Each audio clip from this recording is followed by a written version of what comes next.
चलिए तो फिर आज शुरुआत करते हैं आज की मुख्य खबरों को लेकर के। जैसा कि हमीरपुर जनपद की इस वक्त की जो सबसे बड़ी खबर आ रही है, हमीरपुर जनपद में डंपर ने बाइक में मारी जोरदार टक्कर, महिला को कुचलता हुआ निकल गया, महिला की हुई मौके पर मौत। बता चले पूरा मामला हमीरपुर जनपद के बरुआ सुमेरपुर थाना क्षेत्र के एंगोटा गांव के समीप आरतरा मोड़ के पास का है, जहां बाइक सवार को डंपर ने टक्कर मार दिया और टक्कर मारते हुए आगे निकल गया, जिससे बाइक सवार महिला की मौके पर ही दर्दनाक मौत हो गई, जबकि 2 लोग गंभीर रूप से घायल हुए हैं। मौके पर पहुंची पुलिस ने शव को कब्जे में लेकर पोस्टमार्टम के लिए भेजा है।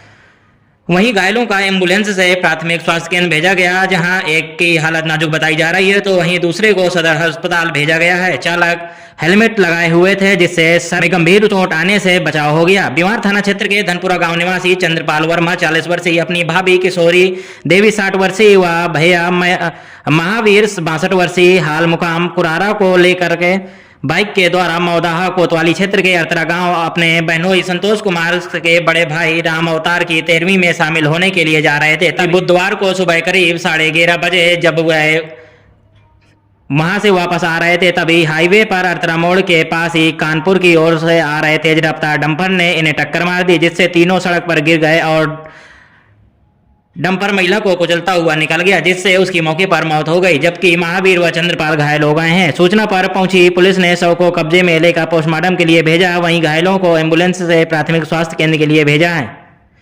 थाना जज अनूप कुमार सिंह ने बताया कि शव को मोर्चरी में रखवाया गया है, डंपर को पकड़कर फैक्ट्री एरिया चौकी में खड़ा कराया गया है। तो वहीं दूसरी खबर हमीरपुर जनपद के बरुआ सुमेरपुर क्षेत्र से है, जहां बिजली के शॉर्ट सर्किट से आग लगने की बात कही जा रही है और 4 बकरियों के जिंदा जलने की खबर आ रही है। नकदी सहित घर गृहस्थी का पूरा सामान जलकर खाक हो गया। पूरा मामला हमीरपुर जनपद के सुमेरपुर विकासखंड क्षेत्र के अंतर्गत आने वाले ग्राम विरखेड़ा का है, जहां बिजली के शॉर्ट सर्किट से आग भड़क उठी। आग की चपेट में आकर 4 बकरियां जिंदा जल गईं, 3 मवेशी भी झुलस गए। साथ ही घर में रखी 20,000 की नकदी, अनाज, कपड़े आदि घर गृहस्थी का सामान जलकर पूरी तरीके से खाक हो गया। फायर ब्रिगेड ने मौके पर पहुंचकर आग पर काबू पाया। बीती रात 9:30 बजे बिरखेड़ा निवासी बालेंद्र पाल के रिहायशी मकान में बिजली के शॉर्ट सर्किट से आग लगने के कारण पूरी तरीके से घर गृहस्थी का सामान जलकर खाक हो गया। आग इतनी विकराल रूप धारण किए थे कि मोहल्ले वासियों ने भरसक प्रयास किया, लेकिन आग पर काबू नहीं पा सके। गृह स्वामी का 1 लाख से अधिक का नुकसान बताया जा रहा है। आग लगने की सूचना पाकर फायर दस्ता जब मौके पर पहुंचा, तब कड़ी मशक्कत के बाद रात 1 बजे तक आग में बड़ी मशक्कत करते हुए आग पर काबू पाया गया, लेकिन सब कुछ जलकर स्वाह हो गया। हमीरपुर में बाइक सवार युवकों को कार ने मारी जोरदार टक्कर, हुए घायल। बताया चले हमीरपुर जनपद में बुधवार को सुबह करीब 8 बजे हाईवे के गल्ला मंडी के आगे तेज रफ्तार कार ने बाइक सवारों को जोरदार टक्कर मार दी और मौके से भाग निकला। इस घटना में बाइक सवार दोनों युवक हाईवे में गिरकर गंभीर रूप से घायल हो गए हैं, जहां दोनों को एम्बुलेंस की मदद से प्राथमिक स्वास्थ्य केंद्र में भर्ती कराया गया है।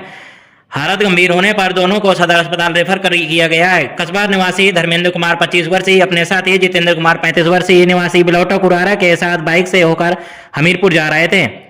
कस्बे से निकलते ही हाईवे में गल्ला मंडी के आगे हमीरपुर की तरफ से आ रही तेज रफ्तार कार ने बाइक में जोरदार टक्कर मार दी और मौके से भाग निकला।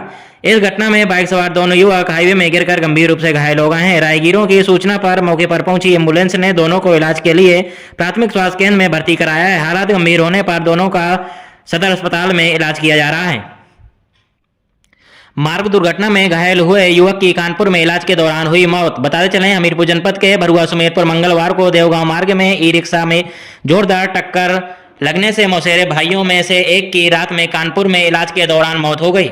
दूसरे की हालत चिंताजनक बताई जा रही है। अचानक हुई इस घटना से परिवार में कोहराम मच गया है।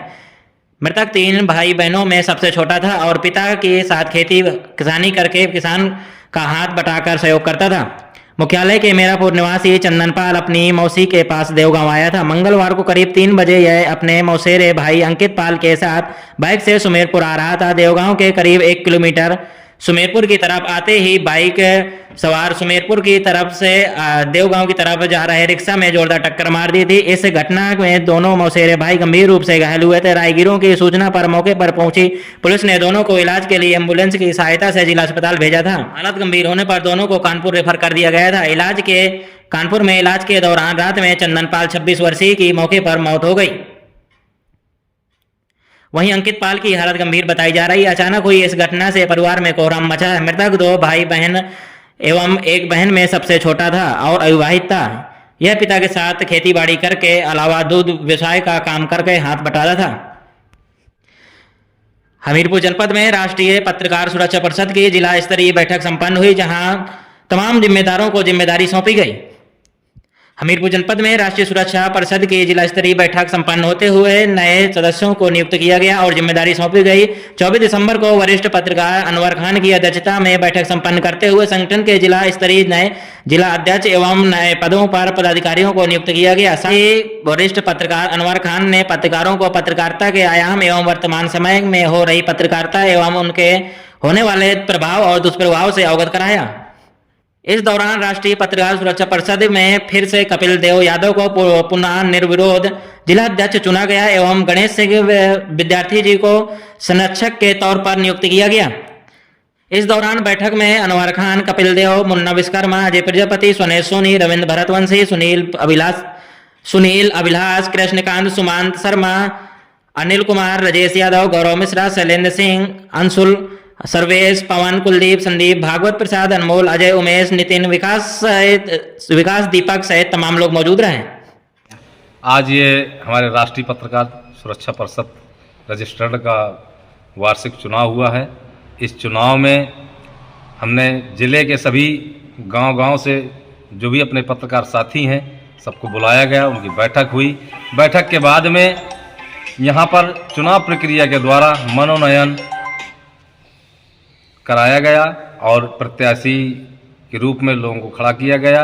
उनके विरोध में दूसरा प्रत्याशी नहीं उतरा तो उनको मनोनयन करके उनको पदाधिकारी बनाया गया कि हम लोग अपना दायित्व अच्छे से निभाएंगे और संगठन के प्रति हम लोग अच्छे से कार्य करेंगे, निर्भर रहेंगे। वहीं हमीरपुर से अगली खबर है, जहां श्री दीनदयाल पाल इंटर कॉलेज में खेलकूद प्रतियोगिता का आयोजन किया गया और विजेताओं को पुरस्कार भी वितरण किए गए।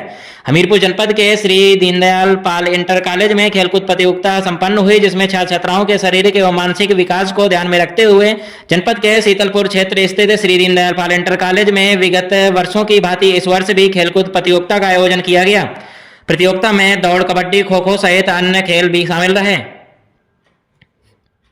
कार्यक्रम का शुभारंभ विद्यालय के प्रबंधक हेमंत कुमार एवं प्रधानाचार्य रामबाबू द्वारा किया गया। इस अवसर पर उन्होंने कहा कि खेलकूद प्रतियोगिता से विद्यार्थियों के सर्वांगीण विकास के लिए अत्यंत आवश्यक है, जिससे उनके अनुशासन, आत्मविश्वास और टीम भावना का भी विकास होता रहता है। खेल प्रतियोगिता में कक्षा 6 से कक्षा 12 तक के समस्त विद्यार्थियों ने बढ़ चढ़कर हिस्सेदारी ली। विद्यालय श्री दीनदयाल पाल इंटर कॉलेज में विगत वर्षों की बात इस वर्ष भी समता रेस और कबड्डी प्रतियोगिता का आयोजन किया गया। हमारा उद्देश्य है विद्यालय के अंदर के बच्चों का सर्वांगीण विकास किया जाए, खासतौर से खेलकूद के क्षेत्र में वो उपलब्धि हासिल करें और यहाँ से निकल करके प्रदेश और देश के स्तर पर अपना नाम रोशन करें। और हम ये एक्टिविटी हमेशा कराते हैं और पढ़ाई के अलावे भी, एजुकेशन के अलावे भी फिजिकल एजुकेशन को लेकर के हमेशा अवेयरनेस जागरूकता लाने का भी काम करते हैं।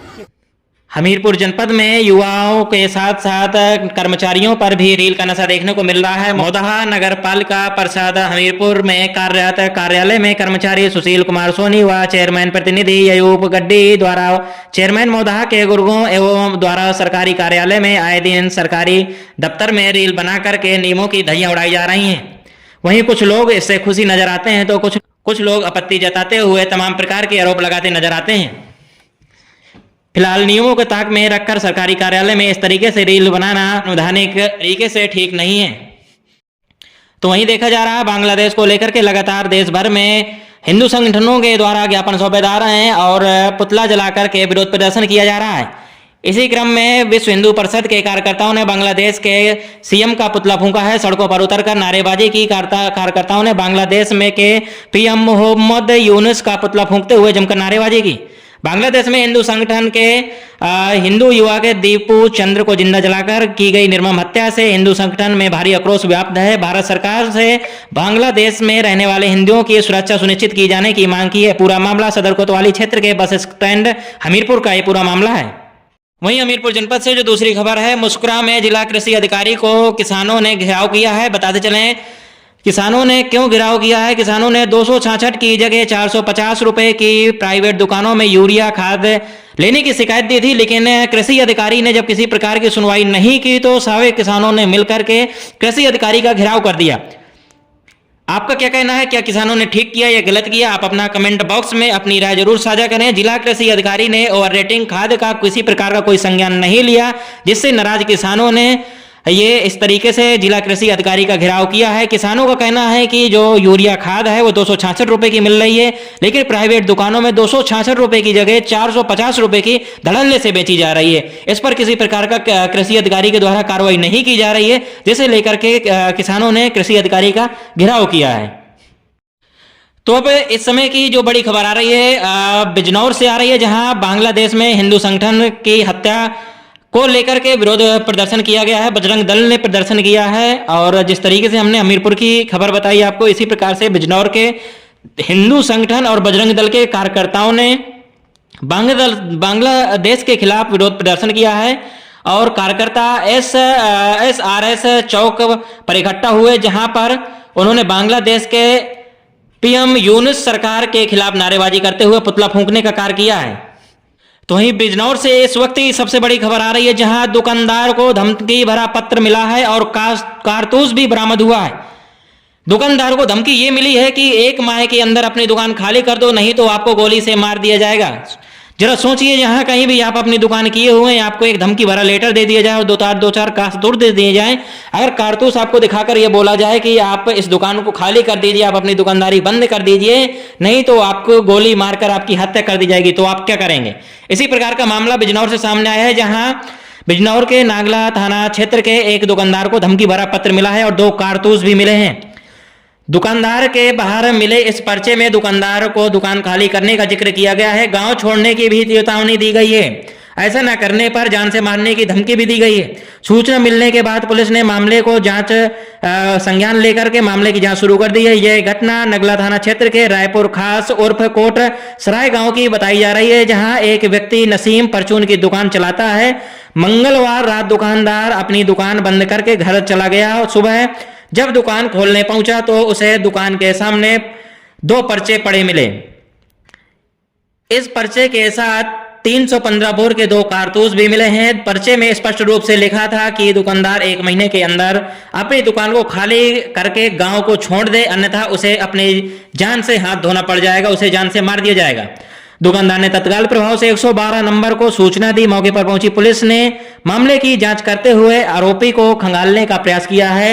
जो भी पूरी घटना है, पूरी घटना को मामले में पूरी घटना को देखते हुए जो थाना प्रभारी हैं संज्ञान लेकर के मामले की जांच में गहनता के साथ जुटे हुए हैं। जो भी आवश्यक कार्रवाई है, कार्रवाई करने का आश्वासन दिया है। आने वाला हूँ रायपुर खास का, मेरी परचून की दुकान है। क्या घटना हुई भैया तुम्हारे साथ? मैं जब मैंने दुकान खोली तो मुझे 2 पर्चे लिफाफे में मिले मेरे शटर के पास। किस समय? सुबह 7 बजे। हाँ। तो मैंने वो पर्चे उठा के देखा, उस पर लिखा था कि जरूर पढ़े से। हाँ। मैंने वो खोलने का दुकान खोलने के बाद मैंने खोल के देखा तो उसमें हर पेपर में एक तवंचा का वो था कारतूस, और उसमें मुझे मारने की धमकी दे रखी थी 1 महीने के अंदर। जिंदा या मुर्दा? कारतूस जिंदा था। कारतूस जिंदा था, वो बिल्कुल नहीं। कितना था? वे कौन सी मुझे पता नहीं है, उंगली के बराबर है वो। कितने कारतूस थे? 2 कारतूस थे। 2 थे जी, 2 तो फिर क्या करा तुमने? मैंने फिर 112 नंबर को फोन करा। हाँ। वे मौके पर गाड़ी आई, उन्होंने बरामद कर लिया। बरामद कर लिए। अब क्या चाहते हो? मैं जी इसकी पूरी छानबीन चाहता हूँ। बिल्कुल मेरी जान का अपने खतरा है। मेरे छोटे छोटे बच्चे हैं। हाँ। उसमें क्या लिखा था धमकी भरे पत्र में? ये लिखा था कि आपको मैं जान से मार देंगे, आपको क्या आपने 1 महीने के अंदर दुकान बंद नहीं करी है, छोटा नहीं गाँव। उस पर कुछ नाम पता नहीं था? नाम वाला कुछ नहीं था, बस लिखा था 1 महीने का टाइम दे रहा है, 1 महीना मैं का टाइम है तुम्हें। अच्छा, पेपर भी पुलिस ही ले गई? हाँ, पेपर भी पुलिस ले गई। मैंने फोटो उसका खींच लिया था। अब क्या चाहते हो?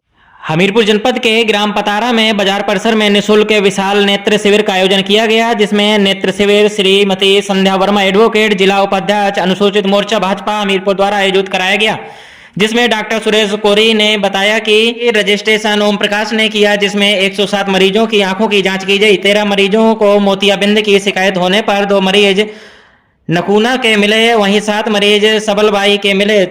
शेष मरीजों के चश्मे की जांच की जा रही है। मरीजों को दवा व चश्मा निःशुल्क दिया गया। मोतियाबिंद के मरीजों को कल जिला अस्पताल के लिए रेफर किया गया है। मरीजों के आंख के पर्दे की जांच की जाएगी, उसके बाद ऑपरेशन होगा। सुरेश कुमार ने सभी मरीजों को आंख को सुरक्षित कैसे रखा जाए इस पर भी सावधानी बरतने की बात कही है। आंखों को साफ पानी से धोएं और हरी सब्जियों का प्रयोग करें और समय समय पर आंखों की जांच कराते रहें। कम दिखने या लाल आंख होने पर, आंखों में खुजली होने पर तुरंत डॉक्टर की सलाह लें, डॉक्टर को जरूर दिखाएं। जिस मरीजों को ऑपरेशन होना है उनको ऑपरेशन के बाद 1 माह तक सावधानी बरतने की बात कही है। 1 महीने गले के नीचे से नहाना चाहिए और भारी वजन भी नहीं उठाना चाहिए। इस शिविर में अर्जुन सिंह, दिनेश मंडल, महामंत्री सुशील पांडे और गांव के तमाम लोग उपस्थित रहे। इसी प्रकार की लगातार खबरें देखने के लिए बने रहें आप हमारे साथ संगम टीवी परिवार के साथ में, और लगातार ऐसी दिन भर की अपडेट आपको जो है मिलती रहेगी। और चैनल को फॉलो करें, सब्सक्राइब करें, लाइक करना, कमेंट करना ना भूलें। अगर खबरें अच्छी लगे तो आगे भी शेयर करें। जय हिंद, जय भारत। आपको हमारा वीडियो पसंद आया हो तो हमें लाइक करें, सब्सक्राइब करें और ज्यादा से ज्यादा शेयर करें। और हाँ, बेल आइकॉन दबाना ना भूलें ताकि हर खबर का अपडेट आप तक पहुंचे तुरंत। आप हमें इंस्टा, ट्विटर और फेसबुक पर भी फॉलो कर सकते हैं।